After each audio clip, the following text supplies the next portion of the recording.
Alright, so good morning po sa inyong lahat mga kabayan. Pag-usapan natin itong si Yorminyo diyan po sa lungsod ng Maynila. Aba, ang mamaho bigla hong nagalit sa ayuda. Oh, eto, tingnan nyo.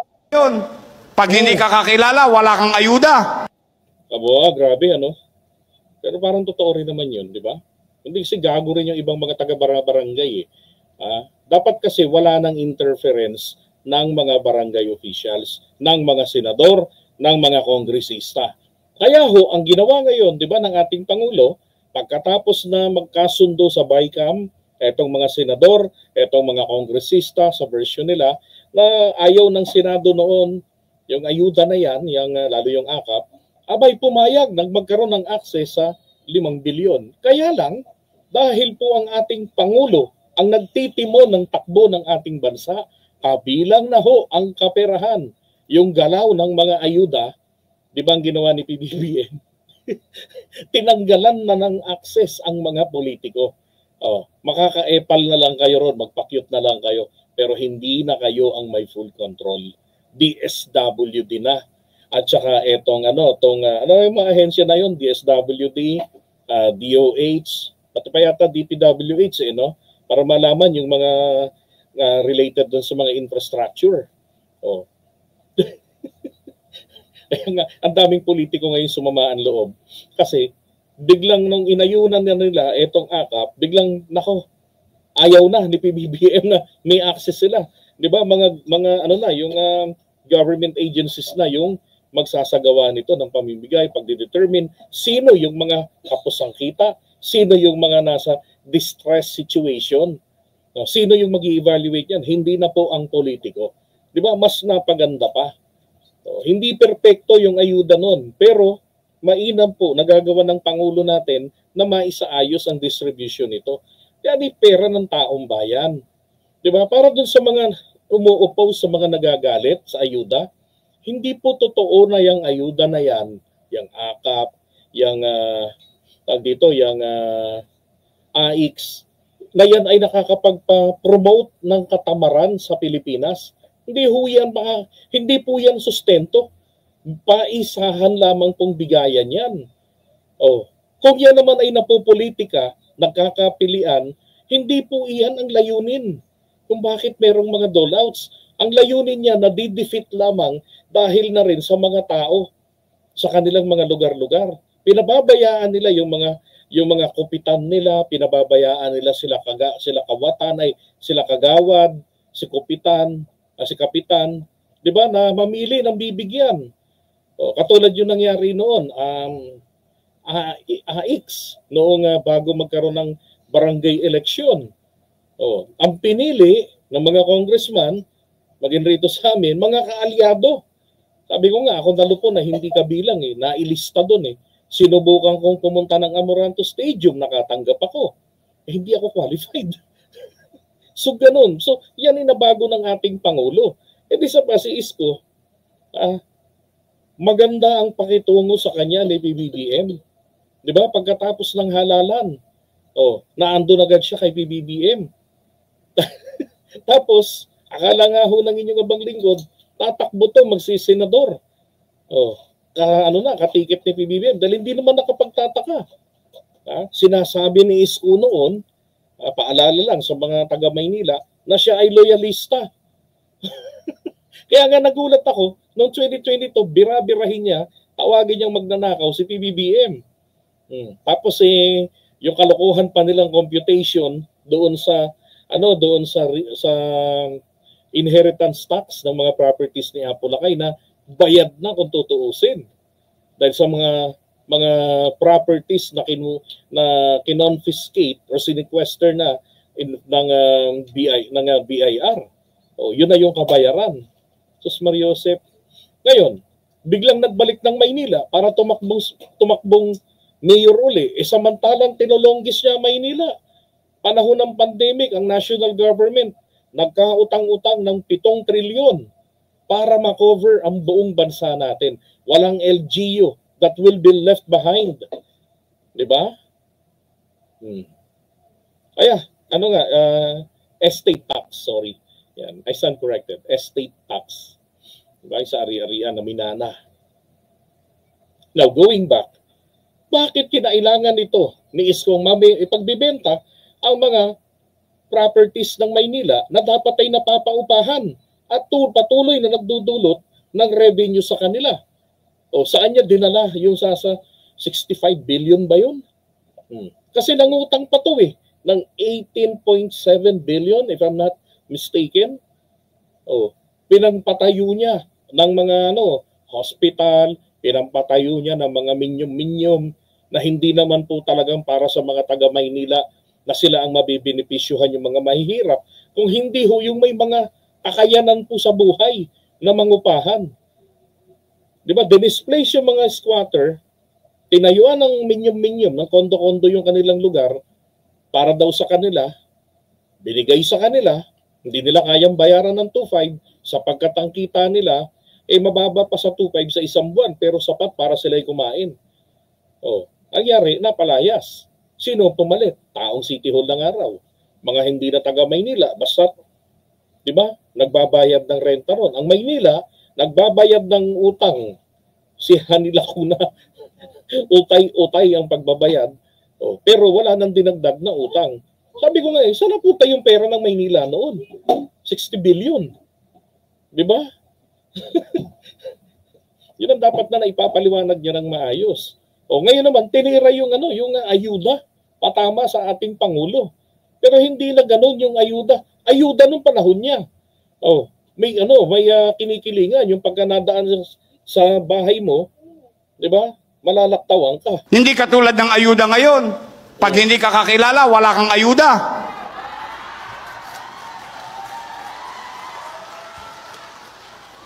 Di ba? Hindi ba naman nakakaisulto? Ito ayuda. Dumarating na. Trak-trak. Akalain mo dumaan sa bahay mo? Yung kapitbahay mo meron? Ikaw ano? Nga. Panahon nila yun, ni Duterte, ganun ang nangyari. Oh, di ba, ang dami ng mga hindi nabigyan ng ayuda na kung tutusin, dapat nabigyan. Merong nabigyan ng 8,000. Anong ginawa ng mga kapitan? Chinap-chap, hinati-hati. Inaksyonan ba nila yon? Ay nako, puro lang salita nun Sabi dito si JDB, halata na kayong mga vloggers, magkano? Sa akin po, 51 billion po. Babalato po ba kayo? Di ba? Pag pinuna si Isko, magkano? Ayos kayo Dapat nga magpasalamat kayo Bakit? Hindi nyo naaalala ang ginawa niyan sa Maynila. Oh, ako sinasabi ko sa inyo kung ano yung mga nakita natin sa mga dokumento. Diba? Kaya pinupuna natin. Doon nga ako na-prostrate pang isa Hinahangaan ko yung mayor ng Malabon. Sabi ko, magaling. Magaling tapos nakuha. Oh my God. Si Jenny. Oh, ilang BBM vloggers din ang nakasupport sa kanya doon. Si Mark, yung mga kandidatong senador, si Francis, si pangalan nito, yung dating artista. Oh, mga kaibigan naming vloggers. Kanya-kanya kami ng opinion. 'Di ba? Naalala ko, sabi ng kapatid ni F. Elisa, oh, maging bantay gobyerno kayo. O di maganda yung ganun, 'di ba? Ay nako. Alright, so iwan nga muna natin to si Yorme. Sabi nila, wala raw ginawa si Hani Lacuna. Well, bahala si Hani Lacuna sa buhay niya. Siya magpaliwanag, magpakita sa mga taga Maynila ano ang kanyang mga naging accomplishments. Di ba? That is her job. Kaya ako hindi naman ako taga Maynila. So, pero may pakialam ako. Dahil unang-una, taga Pilipinas ako Hindi ba?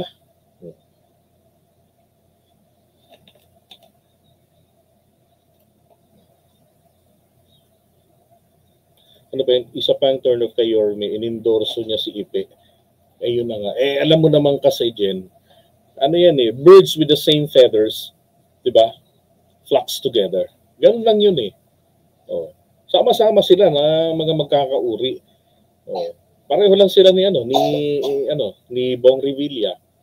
Di ba? Regardless na kung ano yung kakayanan ng tao, basta kaibigan. Sus Mariosep. Minsan kaya hindi, talaga sinasabi ko sa inyo, huwag tayong bumoto ng wisely. Bumoto tayo, kinabukasan na yung maging pundasyon ng pagboto natin, kinabukasan natin. Di ba? Yun lang yung gawin natin. Diyos ko, nakakasuka na yung vote wisely, tapos hindi tayo lagi nakakapamili ng maayos. Pero kung pag-uusapan natin para sa kinabukasan, aba, sasaalang-alang mo, bakit ko pababalikin tong taong ito? Diba? Kilala ito sa graft and corruption dati, nakalusot lang. Oh, bakit ko ito iboboto uli? Inubos ito halos ang ari-arian ng LGU namin. Oh, ibinenta nito. Yun palang problem. Ito pa, share ko lang rin sa inyo. Based on my observation, mukhang yung inaabot ni Hani Lacuna ngayon na perwisyo dyan sa Maynila, ito po ay bunga ng mga kaingotan nito ni Isko. Bakit? Yun palang truck ng basura na lumayas sa kanila, nilayasan ng Maynila, kaya tuloy, kahit meron silang surplus na kalahating bilyon, wala nang humahakot ng basura sa kanila dahil lumayas sa Maynila. Kumbaga, natapos na ang kontrata, contractor pala nito ni Yorme daw. Sorry, Joseph. Di ba? Tapos ang pinaiwan niya, pina-absorb niya kay Hani Lacuna, yung mga tauhan niya na nananatili ang loyalty sa kanya. Hani Lacuna naman, very complacent na yung mga taong inampun niya at initsipwera niya yung mga sumuporta sa kanya nung 2022 election. 'Di ba? Nangyari yung mga inampun niya hindi nagmalasakit sa kanya. Kaleche-leche ngayon yung mga trabaho nila, nadudugyot ang Maynila. 'Di ba? Ayun ako. Kaya tama ang gagawin dapat. Pagka ikaw ay nanalo, alisin mo yan. Yung mga maging kay Trillanes. Hindi ako pabor dun sa trip ni Trillanes sa Caloocan na i-absorb namin yung mga yung mga tao. Ako, magpalit ka na. 'Di ba? Hayaan mo silang mag-reapply. Pero patanggapin mo mag-reapply yan after few months para makita muna nila. 'Di ba? Makita muna nila ano ang performance mo, Trillanes, pagka nanalo ka. 'Di ba? Magustuhan ba nilang magsilbi sa Caloocan uli, kasama ka bilang mayor o hindi, 'di ba? Pero i-absorb mo, nako, baka mamaya lahat yan ni Trojan horse. Ang Trojan horse, iniregalo, ipinasok. Ang mangyayari ito, nandun ka sa Trojan horse, ikaw papasok doon, lahat nakapaikot sa kalaban mo. Sana makakwentuhan ko si Trillanes, sasuggest ko talaga yan. Yung mga tumulong sa inang kampanya, sila ang isama mo sa City Hall. Matuto ka, boss, pare, Manoy. Manoy tawag ko sa Trillanes Tanong nyo sa kanya, Manoy tawagan namin. Manoy, matuto ka sa lesson kay Erap Estrada, matuto ka sa lesson kay Hani Lacuna. Anong lesson doon?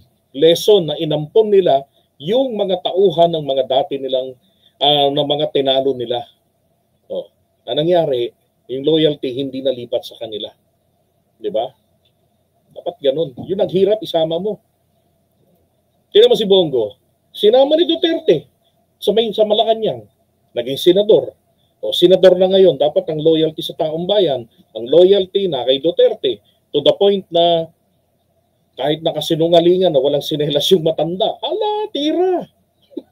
'Di ba? Kaya malay niyo po, napapanood kayo ni Trillanes. Sana nga. Sana nga. 'Di ba? Ay, nako Manay, magugulat ka. Kababayan mo, taga-Albay po. Taga-Albay si Trillanes. Ako naman, taga-Kamsur. Ano yan? Turuan mo rin si PBBM na tanggalin sa pwesto si Attorney Guevara sa Solgen. Yun nga dapat dapat tanggalin ni PBBM yun Kasi bilang Solicitor General, ito lang ang opinion ng Solicitor General. Siya ang pinakamataas na abogado ng gobyerno natin. Yung kanyang personal na opinion, hindi ito dapat mangibabaw sa kanyang trabaho. Ang dapat dito kung ano ang polisiya, ano ang kalooban ng Pangulo, ng kanyang boss, yun ang kanyang isusulong. At ang mga lawyers, they are trained for quick adjustments. Kaya nga sabi ko sa inyo, kailan ba nalalaman ng abogado pagka nagsisinungaling?